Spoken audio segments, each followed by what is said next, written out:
Well, in breaking news, on the 3rd of July 2025, the former Deputy President of South Africa, former Deputy President David Mabuza, has passed away. This news just coming in this moment. Of course, we understand that he passed away in a Johannesburg hospital. Joining me now is Mzwandile Mbeje, just to unpack this development. And also, Mzwandile is the politics editor of the SABC. Mzwai, devastating news coming through now. A former Deputy President D D Mabuza this has been an official confirmation that he has indeed passed away. Your reaction to this news? Well, Unati, obviously that is indeed very sad news that we have got. I know that there are still official communication that is to be made, but of course this is a former deputy president. There's huge public interest. He has not been in public for quite some time, so we do understand that he's not been well, and I think he was here in Johannesburg, in a Johannesburg hospital, and then that's when we have learned the news that he has passed away. So clearly a lot more is still going to come in terms of the details. At this stage is still very fresh, and I think many people are still processing this. I mean, we got the news just a few moments ago, and of course we had to make sure and verify with various sources. And in fact, someone else who's been on the phone for quite some time is our senior reporter Samkele Maseko, joining us on the line. Samkele, what are you hearing at this moment? We do understand, of course, that the former deputy president passed away at a Johannesburg hospital sometime today. Indeed, Unati, that former deputy president of the country essentially did pass away at a hospital in Johannesburg. He has been battling with ill health over a period of time.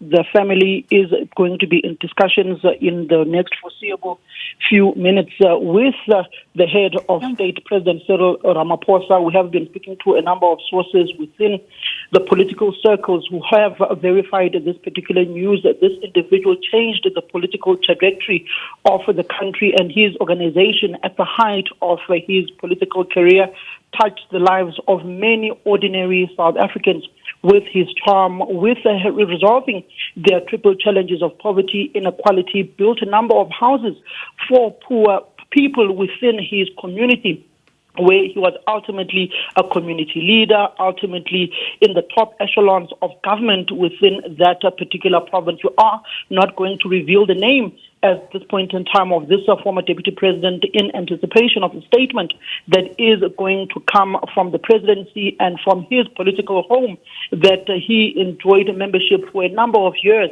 that ultimately propelled him to the second highest office in this land of South Africa.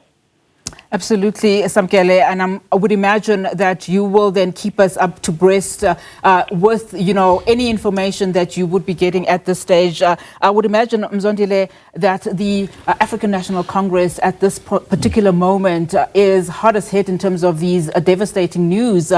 Just the role that the former Deputy President Mabuza played, and the number of positions that he held, even in government. I mean, we know that he held a number of positions in government, including Premier of the Mpumalanga province from 2009 to 2018. One would imagine, given the fact that we haven't really seen him in the public space for quite some time, as you rightfully put it, at least for the past 2 years since he stepped down from his official positions. One would imagine then Mpumalanga, also the community there, also finding these news very hard indeed.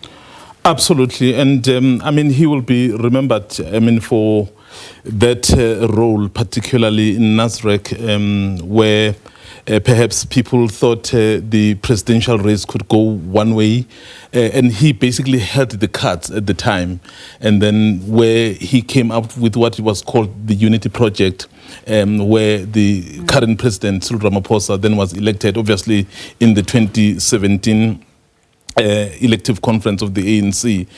And that moment was a moment where the ANC was really divided in terms of who needed to be the president. Remember, the race was between Dr. Nkosazana Dlamini-Zuma and the current president.